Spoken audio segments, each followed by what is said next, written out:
Mayat bayi ini ditemukan tersangkut di antara bebatuan sebuah saluran air Sungai Cimahpar dekat sebuah tempat pemancingan umum Jenggot Fishing.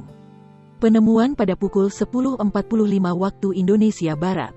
Jenis kelaminnya laki-laki, diperkirakan umur 1 hari, kata Kanit Reskrim Polsek Cibinong AKP Yunli Pangestu saat dikonfirmasi tribunnews.bogor.com. Yunli menjelaskan bahwa mayat bayi tersebut ditemukan warga yang sedang menggali bak kontrol saluran ke kolam pemancingan. Dia melihat di kali Cimahpar ada sosok bayi hanyut dan tersangkut, ungkapnya. Pantauan tribunnews.bogor.com. Adanya temuan mayat ini membuat warga kampung setempat ramai berdatangan ke lokasi ingin melihat lebih dekat. Termasuk petugas aparat setempat yang juga datang untuk mengevakuasi mayat bayi tersebut setelah menerima laporan.